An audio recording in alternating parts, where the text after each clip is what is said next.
Eu acho que desde pequena eu sempre me interessei muito por animais, tipo, especificamente, assim, eu sempre gostei muito de estudar como que eram os animais, como, tipo, eu tinha muitos livros, eu também gostava muito de criaturas mágicas, assim, então eu tinha muito livro que, tipo, estudava criaturas mágicas, e aí eu sempre gostei muito de animais também, sempre tive esse interesse.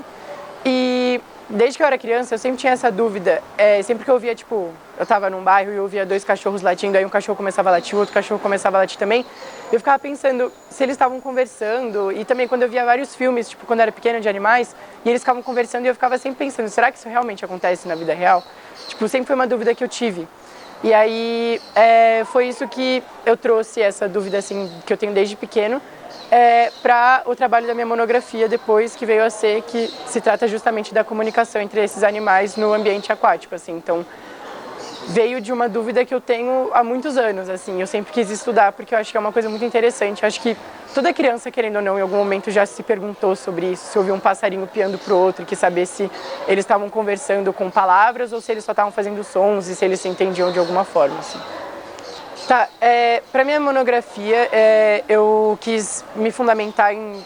Foram 3 capítulos, eu quis me fundamentar em 2 animais específicos, porque o ambiente aquático é muito grande, acho que falar de todos os animais ficaria muito longo. Então eu me fundamentei em 2 animais que eu gosto muito, que são as baleias e os polvos. E justamente porque existe uma distinção muito grande de comunicação entre eles, porque os polvos são animais muito inteligentes, mas que não fazem som. E as baleias também são inteligentes, mas são animais completamente comunicativos. Então, o tempo todo eles estão fazendo sons para se comunicar. E aí eu quis estudar esses 2 extremos da comunicação, de animais que andam em bando e se comunicam, e animais que são solitários e não se comunicam, através dos sons. E aí, então, na minha introdução, eu analiso primeiro o que seria mais ou menos a comunicação em si, tipo, como isso vai ser abordado no trabalho. Para o primeiro capítulo, eu falar sobre os polvos, e sobre a comunicação cromática deles, porque a comunicação do polvo vem através da pele. Então é isso que eu me fundamento no primeiro capítulo inteiro. Então, assim, o estudo como eles se posturam corporalmente, quais são as organelas, quais são as células que fazem com que ele consiga ativar a coloração dele. A camuflagem, tudo isso vem a partir do polvo, tanto o formato da pupila dele, a visão polarizada da cor, da luz.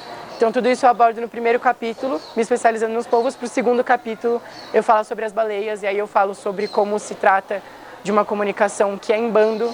No primeiro capítulo eu falo sobre os polvos serem solitários, mas ainda assim comunicativos, e as baleias serem em bandos e completamente comunicativas, e também trago quais são os órgãos responsáveis por fazer com que elas consigam emitir o som, a diferença entre as baleias dentadas e as baleias que não são dentadas, que existe a distinção dentro desse grupo, que existe uma distinção na comunicação delas, porque algumas têm a caixa de som, outras fazem a ecolocalização, então é um meio muito grande.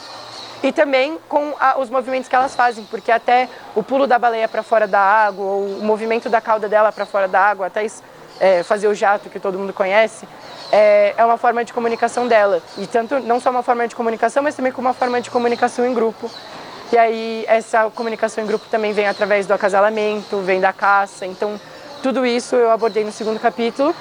E aí no terceiro capítulo eu quis retratar uma forma não tão biológica, mas também mais simbólica da comunicação humana, justamente para entender como que a comunicação também acontece nos animais e não só entre a gente, não é só a linguagem, o falar, as palavras que permitem com que a comunicação seja realizada.